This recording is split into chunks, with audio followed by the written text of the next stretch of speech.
Hi, Violet Sky of Unretouched Travel here. I'm going to take you with me on a stroll through Marina Bay in Singapore, something that didn't even exist the last time I visited Singapore. In fact, the reclaimed land for the project was only created in 1992. On our way, we'll visit the Marina Bay Sands Hotel, a gargantuan structure completed in 2010, and Gardens by the Bay, which opened in 2012. Since they've opened, they have become must-see tourist spots in Singapore. Marina Bay itself is a man-made inlet created on reclaimed land. Singapore has the third highest population density of any country in the world, after fellow city-states Macau and Monaco, so you can understand the desire to create more land.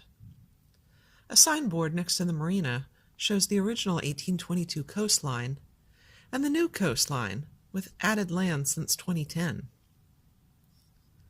Here we have the Google map of the walking route that Mr. Sky and I set out upon in the late afternoon to tour Marina Bay, the shops at Marina Bay Sands, which is a big retail mall, the Marina Bay Sands Hotel, and the Gardens by the Bay. In the gardens, we saw massive outdoor sculpture, stopped for dinner at the satay hawker stands in Satay by the Bay, and finished our evening in the Super Tree Grove, watching the evening light and music show. I'll start by showing you a panoramic view of Marina Bay. This video was shot from the promontory. The building that looks like a flower is the Art Science Museum. Then we have the iconic Marina Bay Sands Hotel. Panning back, the hotel, the Art Science Museum, and finally, I'll give you a view of the Singapore skyline as we pan back around. After walking around the bay's promontory and passing by the Red Dot Design Museum, Mr. Sky and I entered the shops at Marina Bay Sands. Mr. Sky and I aren't much for shopping, since there's very little we need anymore, and Singapore is also very expensive. We were really trying to find our way through the mall and out to the Marina Bay Sands Hotel. The mall has a very professional and efficient concierge who gave us directions on how to go. Turn right at Gucci, immediately turn right again, and take the escalator up to the top. Exit the building, walk down a little way, and there'll be a walkway to the hotel on your right. Her directions were spot on. Once you get to the top of the escalator, you can see that there's actually a little waterway that runs through the mall. Also, in front of the mall, there's an evening water and light show in the bay called Spectra. But the timing of the show makes it impossible to watch if you're going to see the light show in Gardens by the Bay. Once you exit the mall, you get great views of the Marina Bay Sands Hotel. Within the last year, I was watching television down in Chile of all places, and a show came on that profiled amazing hotels around the world. The subject of that night's show was the Marina Bay Sands Hotel in Singapore. Little did I know that I would soon actually be able to visit the hotel myself. The hotel has 3 towers connected by 2 soaring lobbies rising from ground level.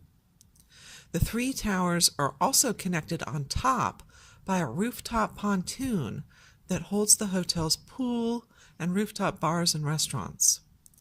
To me, it always looked like a long piece of curving metal garlic bread. Since its opening, the hotel has become an iconic part of the Singapore skyline. You quickly realize that you're not the only one who wants to get a picture or video of the hotel. All the other tourists do too.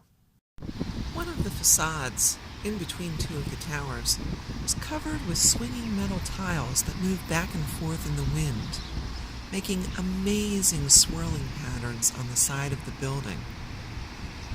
When you get inside the hotel, you can see how the pieces move back and forth to create the visual effect. Underneath the catwalk, the lobbies at ground level are hubs of activity. The lobbies contain the hotel's front desk, where guests are checking in and out, as well as restaurants. Rising above are open-air atriums, which the rooms open out onto. The desk is actually looking rather civilized. There's a massive sculpture suspended in the atrium. Exiting the hotel, there's one last elevated walkway that takes you to Gardens by the Bay. From the gardens, you can look back and admire the architecture of the hotel. The garden has an odd shape, and we thought we would check out the quieter and less crowded right-hand side first, before moving to the iconic and centrally located Super Tree Grove. There are plenty of water features in the garden, along with a dose of outdoor sculpture. It's somewhat disconcerting to walk along and find a giant prone baby somehow magically hovering above the ground. What you realize is that all the weight of the sculpture is actually cantilevered on the baby's arm, and it's really not floating at all. But it still made quite an impression on me. A little further on, there's a nice koi pool, just before the Super Tree Grove entrance. Just as the Marina Bay Sands Hotel has become emblematic of Singapore, so have the metal trees in the Super Tree Grove. In fact, there's lots of pictures of the grove in Singapore's Changi Airport. As dusk continued to descend, we moved through the grove and around the enclosed indoor gardens, which have an admission fee to visit. We reached the water and continued on to Satay by the Bay, which has a collection of open-air hawker stands under a covered roof. Singapore is famous for its affordable yet tasty hawker stands. In fact, I recently read that a Singapore hawker stand just earned a Michelin star. Since we were leaving Singapore the next morning, we had to spend the last of our Singapore dollars, so we decided to blow our remaining cash on dinner. It was easy to stay within our budget because hawker stands have a large mix of dishes and prices. We bought 10 satays, 5 beef and 5 pork, for 7 Singapore dollars, and we got a roasted duck and pork combo for another 6 Singapore dollars. A large sugarcane and lemon juice for 3 Singapore dollars rounded out our inexpensive meal, which came to a little under 14 US dollars for the two of us. By this point, it was almost time for the light and sound show to begin in the Super Tree Grove, so we started to make our way back. The show is only 15 minutes long, so it doesn't require a huge time commitment. Mr. Sky was disappointed by the show. He thought it should have been better. Maybe I'm easy to please, but I enjoyed it. I was just a little annoyed that because the Super Tree Grove show starts at 7:45 and lasts 15 minutes, there's no way to walk back to the mall entrance in time to see the Spectra show on the bay at 8 o'clock. It seems like the timing should be staggered a little better to allow people to easily see both. One nice thing about the show was that there were good sightlines throughout the grove. That meant that even though there were hordes of people in the grove, there was enough room to accommodate everyone. We weren't all packed together like sardines, and there was a little bit of breathing room. If you're in Singapore, my recommendation is to take the time to see Marina Bay, the Marina Bay Sands Hotel, and Gardens by the Bay, which have become iconic sites since their opening.